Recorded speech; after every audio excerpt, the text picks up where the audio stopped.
bwe tukusaba eddwaliro ng'oyomba bw'oba gwe pulezidenti kkiriza tusaba amalwaliro n'enguudo saba pulezidenti Kyagulanyi ekkubo lyaffe ery'akawuka liri bubi nnyo. Ebyo bye bimu ku bigambo by'omukulu Charles James Senkubugge ebikoze kkula amalungi okumuwewula okukira kkiro y'ebyoya by'enswa. Birese bannayuganda bangi abaali bamuwa ekitiibwa okukira gw'omanyi okutuuka ng'ennaku zino ge bakaaba ge bakomba ng'eyabuulira ow'olugambo.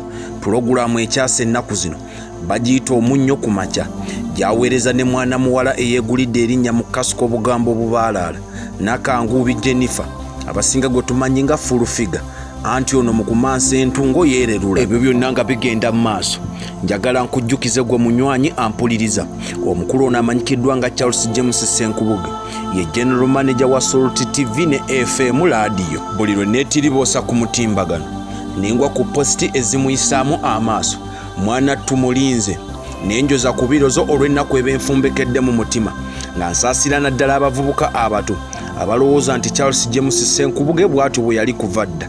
Kikafuuwe olwaleero kaliro linange omwana soda kankuwa ebyafaayo by'omusajja eyali ow'amaanyi nga we twogerera bakozesa kalitmas paper kamanyikiddwa nga fulufiga okumufuula ekisassalala. YouTube nkozesa Export TV wano wennyini w'oli. Subscribinga, commentinga ate sharinge. Ku Facebook nkozesa omwana soda, TikTok omwana soda. Onna munywanyi ngenda kusaba ofollowinga olw'emboozi ennyumu ennyingi ezikyajja. Kalira nseseetule emboozi. Mukulu Charles James Senkubugge yazaalibwa omwaka gwa 1962 nga tufuna ameefuga. Omwezi gwali gwa Ntenvu, ennaku z'omwezi nga 2 ku Kaalamatendo Sanda Busiro Nakawuka mu Wakiso District. Era ne wenjogerera bino omukulu gy'awangaalira gye yeegirisa ng'ekigotta entula. Mukulu Charles James Senkubugge yazaalibwa omugenzi amanyikiddwa nga Phineas Nuhu Mugambe n'omukyala era omugenzi amanyikiddwa nga Eva Nola Nakintu. Bano nga baabazaala abaana 20 beddu. Era omukulu ono gwe twogererako olunaku olwaleero ye mwana omuggalanda. Bannaffe abasoga bamuyita nkoma ng'omwana yenna ng'ateekeddwa ku nsi. Mu mwaka gwa 1967 baamutwala ku ssomero limanyikiddwa nga Sanda Primary School. Eryo nga lisangibwa mu katundu ako kennyini okutandika emisomo gye egy'eddaala erisooka. Era bw'atyo baamwongerayo ne bamutwala ku Uganda Air Force Primary School Entebbe. Eno gye yamalira ekibiina kye eky'omusanvu mu mwaka gwa 1975 ng'amaze ekibiina kye eky'omusanvu. Bw'atyo mu mwaka gwa 1976 yeegatta ku Kampala SS atandika okukwaza n'emisomo. Wabula ku Kampala SS teyalwayo ne yeegatta ku Kampala High School era nayo teyalwayo ne yeegatta ku Makerere High School era gye yamalira siniya ye ey'omukaaga mu mwaka gwa 1982. Mu mwaka gwa 1983 yeegatta ku kasozi k'abayivu e Makerere era n'atandika okubangulwa. Mu mwaka gwa 1986 yafuluma akasozi Makerere ng'afunye digiri ye mu literature and philosophy. Omwami ono gwenjogerako amanyikiddwa nga erinnya ery'okulala Siasa yali musajja munnakatemba era munnabitone.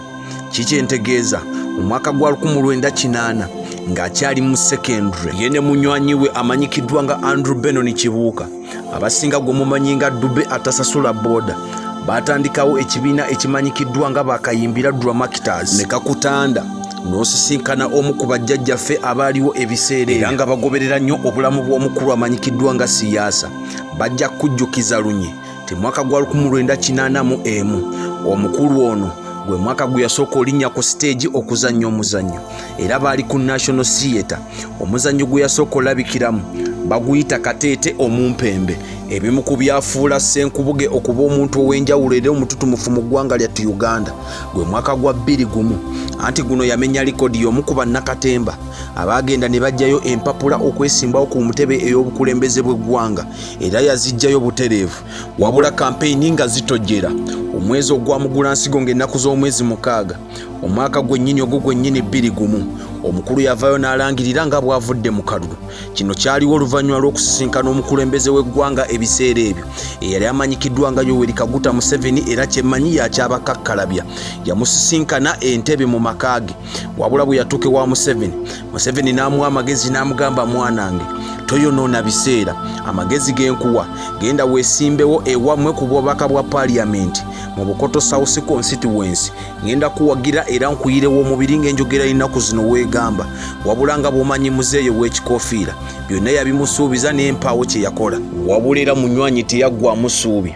Omwaka gwa 2021 yasalawo ng'asinziira ku kkaadi ya Democratic Party ne yeesimbawo ku ntebe ey'obwammeeya bw'ekibuga Kampala. Wabula Lukwago Omulodi kye yakola bano koko baana kubazaala ate n'ebafuula entebe, anti yabakuba ekigo n'enkoona ne zinywa. Bwe tudda mu kisaawe ky'ebiyiiye oba mu art industry, mukulu Charles James Senkubugge musajja wa nkizo nnyo. Emizannyo nnyingi egyakwata bannayuganda omubabiro omuli byansi, bweyongedde, boogere era gyonna nga gyawandiikibwa era ne giteekebwateekebwa omukulu ono. Wabula mu mwaka gwa 2016 yavaayo n'alangirira nga bwannyuse ekisaawe kya Katemba. Wabula oluvannyuma nnyo yavaayo n'akola statement nti kwolwo yategeera nti ati talina makulu nga yeetaliiwo. Ono omukulu gwe nkuletedde olunaku olwaleero yali musajja nnyo w'amaanyi nnyo mu matu g'Abannayuganda okuyita ku laadiyo Simba, era nga kino eno yakikola okumala emyaka 15 beddu mu pulogulaamu yali emanyikiddwa nga Binsanga wano. Eno yagiringamu n'omukulu amanyikiddwa nga Andrew Benon Kibuuka, kw'ossa n'omukulu amanyikiddwa nga Omulangira Ndawusi n'abalala bangi abajja bagyegattangako. Wabula omwaka gwa 2012 naye emirimu gya laadiyo Simba yagyabulira. Charles James Senkubugge yakuzibwa atya Katonda era yaliko omukebezi ku Namirembe Cathedral, nga newe twogerera kati mukadde wa kkanisa mu kkanisa eya House of Prayer Ministry esumbibwa omwagala w'abangi, serebu w'oku TikTok, nannyini Pentagoni Alozias Rujingo bba wa Susan Makula. Olw'okuba omukulu ono yalokoka takomaawo, ye musumba wa kkanisa emanyikiddwa nga Gospel Light Baptist Church eneesangibwa Kansanga. Omukulu ono gwe nkuletedde olwaleero aweebwa ekitiibwa naddala mu art industry olw'ebyenjawulo bye yakola. Abantu bangi be yakwatako n'abafuula ab'amaanyi mu ggwanga lyattu Uganda, era tosobola genda mu kisaawe kya biyiiye n'omuyisaamu amaaso.